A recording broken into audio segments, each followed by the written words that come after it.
Friends, आज का जो लेक्चर है वो बहुत इम्पॉर्टेंट, कंसेप्चुअल और इंटरेस्टिंग होने वाला है, क्योंकि आज का लेक्चर नेक्स्ट लेक्चर्स के सारे बेसिक कंसेप्ट्स क्लियर करेगा। तो फ्रेंड्स, कॉपी और पेन निकाल के बैठ जाइए और सारे कंसेप्ट्स और प्रूफ को ध्यान से और इजीली समझिए। ठीक है, तो इंट्रो दे देते हैं। हेलो फ्रेंड्स, मेरा नाम है हर्ष और आज आप सभी का study with Harsh YouTube channel में स्वागत है। आज हम class 12th physics chapter 2 electrostatic potential and capacitance का topic properties of equipotential surfaces पढ़ेंगे और आज हम इसका पार्ट 4th पढ़ेंगे। ठीक है, तो ज़्यादा ना बोलते हुए शुरू करते हैं आज का लेक्चर।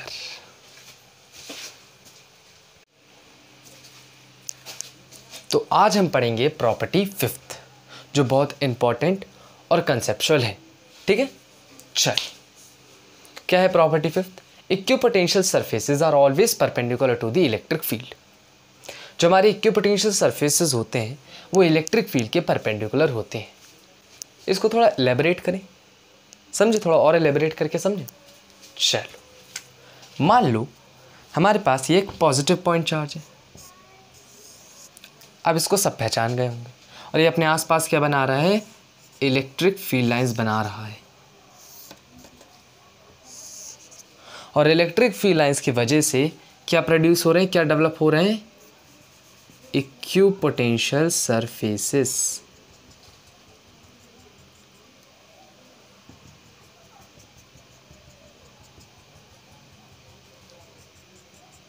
कोई दिक्कत तो नहीं? कोई दिक्कत नहीं। मैं कुछ पॉइंट्स कंसिडर कर लेता हूं, ए बी सी डी।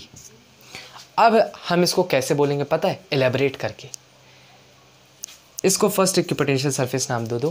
पहले इक्विपोटेंशियल सरफेस पर आने वाले सारे points A B C D perpendicular होंगे इलेक्ट्रिक फील्ड के।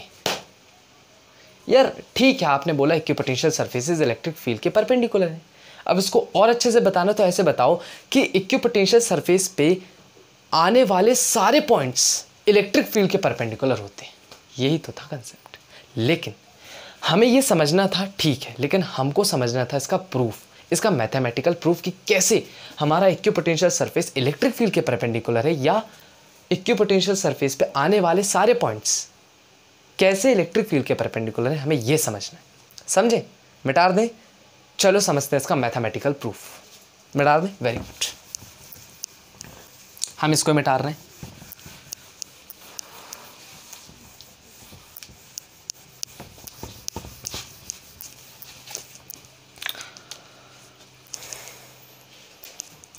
अब लिखो प्रूफ।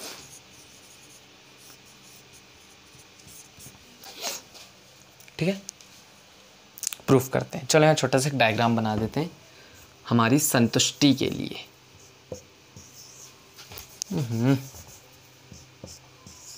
ये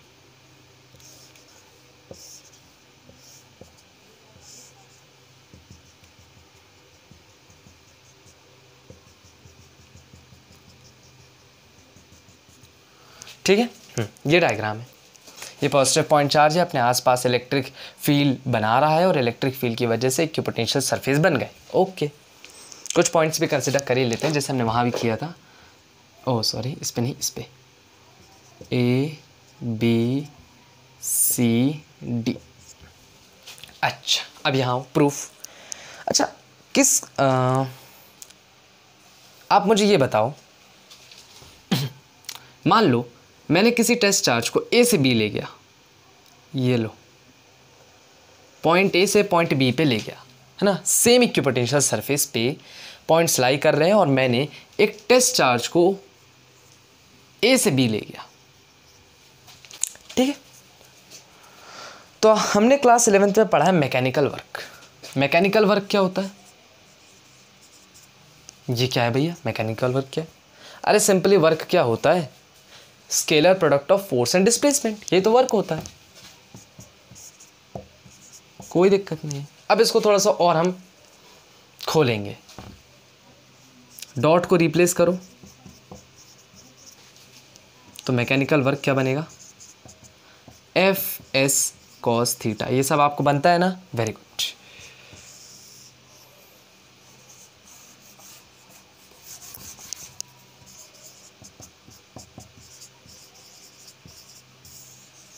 ये हमारा क्या निकला, ये निकला हमारा मैकेनिकल वर्क।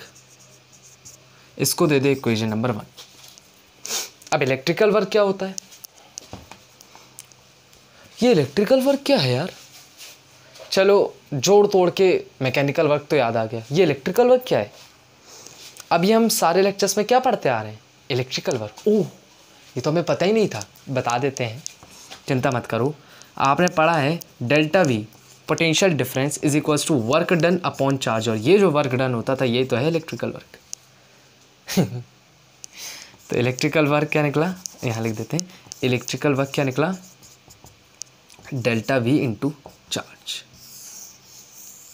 ये आ गई इक्वेशन नंबर 2। अब हम क्या करते थे, यहाँ देखो ये डब्ल्यू डब्ल्यू सेम दिख रहा है, तो हम क्या करते थे, हम करते थे फ्रॉम इक्वेशन नंबर 1 एंड 2, ऐसे कुछ करते थे ना।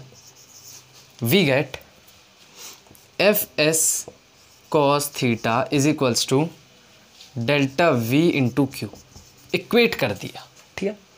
अब आपको पता है, आप अच्छे से देखो तो यहाँ जो पॉइंट्स हैं वो सेम इक्विपोटेंशियल सरफेस पे लाई कर रहे हैं, और आपने उस टेस्ट चार्ज को पॉइंट ए से पॉइंट बी ले गए, ठीक है।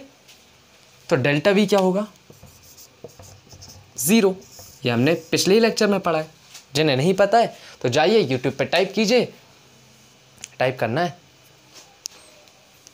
Properties of equipotential surfaces part 3 by study with Harsh. आप उसको देखिए, आपको 2-3 मिनट का ही है, वो ज़्यादा बड़ा नहीं है। उसके बाद तो फिर हमने वर्क का कंसेप्ट लाए थे उधर, मैं आपको इतना बताया था वहाँ कि डेल्टा वी 0 क्यों होता है, वो पूरा कंसेप्ट मैंने आपको वहाँ दिया है, आप देख सकते हैं।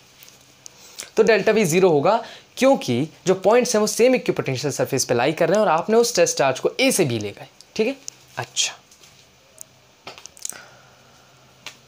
ये 0, तो क्या बचा, ये एज अ होल टर्म 0, तो बचा F S cos theta is equal to 0। दिख रहा है कि नहीं, मैं एक बार चेक कर लूँ, विजिबिलिटी है लगभग।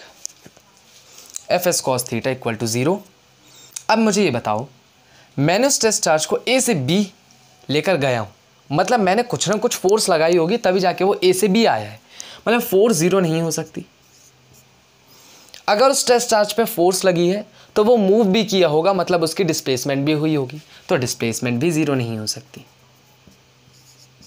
तो अब बचा क्या 0 होने के लिए, तो मैं इसको कहीं और लिखना चाहता हूँ, मैं ऊपर लिखना चाहता हूँ, मतलब कॉस थीटा ही 0 होगा। अब आपको क्या पता है कॉस थीटा 0 कब होता है, जब थीटा कितने डिग्री हो, 90 डिग्री या 90 डिग्री। लो, प्रूफ हो गया, थीटा 90 डिग्री हो गया। Angle 90 degree, that means equipotential surfaces are always perpendicular to electric field. यही तो प्रूफ करना था, और यही तो लाया मैंने, मिल गया प्रूफ, हुई क्लैरिटी। यही था मैथमेटिकल प्रूफ इसका, क्लियर। तो मिटार क्या अच्छे से हमको लिखना है, ये सब मिटार दें, वेरी गुड। लिख लिया, कॉपी में लिख लो या स्क्रीनशॉट ले लो, मैं दूर हट जाता हूँ, क्लियर। अच्छा,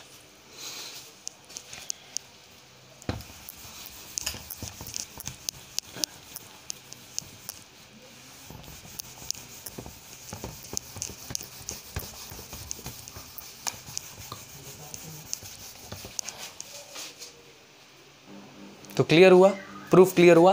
तो ऐसा लिखो, थीटा 90 डिग्री होगा, इसका मतलब ये है कि जो आपके equipotential surface, IQUI potential equipotential surfaces जो हैं वो किसके परपेंडिकुलर हैं, are perpendicular to electric field.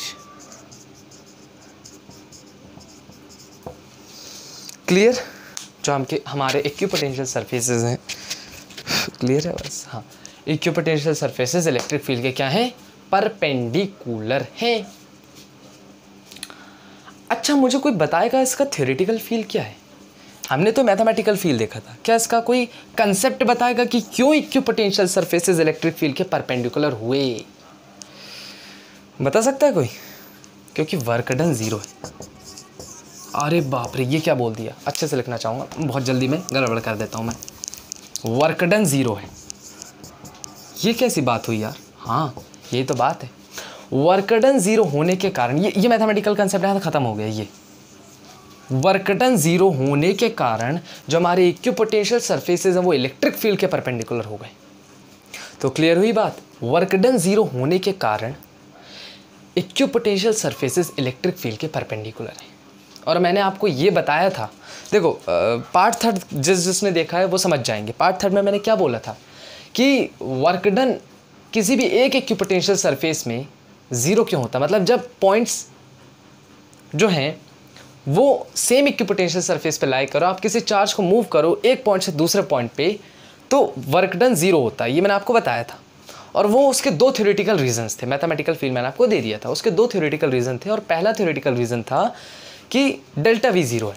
पहला थ्योरेटिकल रीज़न क्या था, या पार्ट थर्ड का बता रहे हैं हम, किसका, पार्ट थर्ड का। पहला थ्योरेटिकल रीज़न था कि डेल्टा वी ज़ीरो है, इसलिए भैया हमारे इक्विपोटेंशियल, माफ़ करना, इसलिए हमारा वर्क डन ज़ीरो है। क्या कोई दूसरा कंसेप्ट बता सकता था? और आज ही मिलेगा वो दूसरा कंसेप्ट, क्योंकि इक्विपोटेंशियल सरफेसेस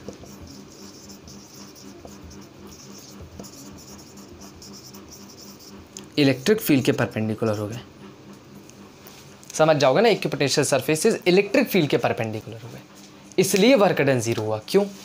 चलो इसको थोड़ा सा और छोटे से टर्म्स में एलेबरेट करते हैं। हमने वर्क क्या बोला था, एफ एस कॉस थीटा। अब आपको पता है जो हमारी इक्विपोटेंशियल सरफेसेस होते हैं वो इलेक्ट्रिक फील्ड के परपेंडिकुलर होते हैं, मतलब थीटा कितना हो गया, 90 डिग्री, कॉस 90। अरे यार अब इतना सारा लिखना पड़ेगा तो मज़ा नहीं है। कॉस 90, अरे कॉस 90 ज़ीरो, तो वर्क डन कितनी हो गई, ज़ीरो। तो ये था लेक्चर थर्ड का एंड।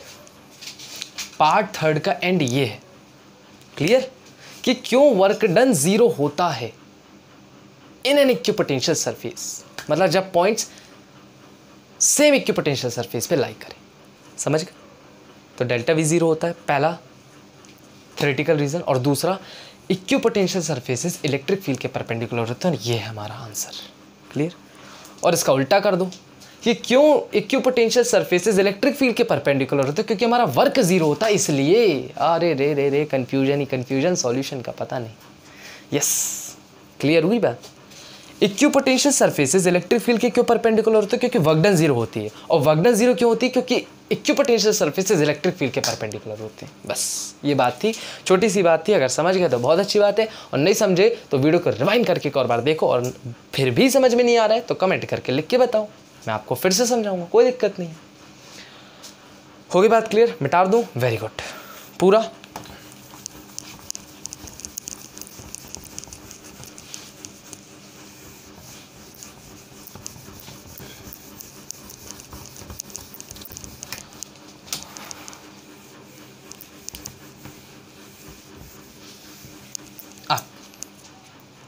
मैं आपसे एक चीज़ पूछना चाहता हूँ, एक छोटा सा पॉइंट है, इसके बाद तुम्हारा लेक्चर खत्म ही हो जाएगा।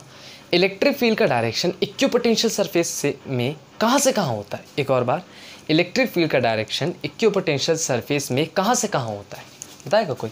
एक और बार बनाते हैं। चलो, अब ये तो सब पहचान गए होंगे, ये हमारे पॉजिटिव पॉइंट चार्ज हैं। क्या है? पॉजिटिव पॉइंट चार्ज है।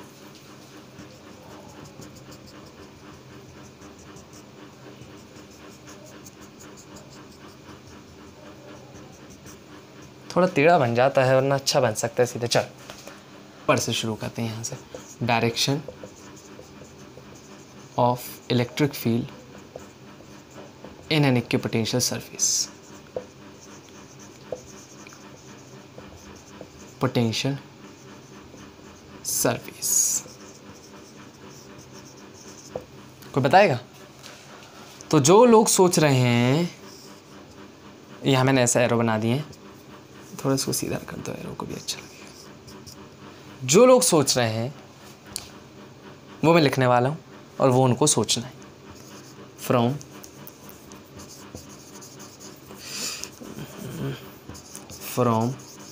One equipotential surface at higher potential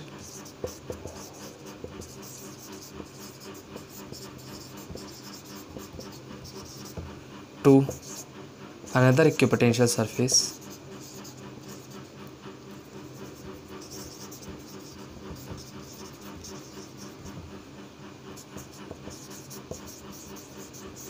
at lower potential।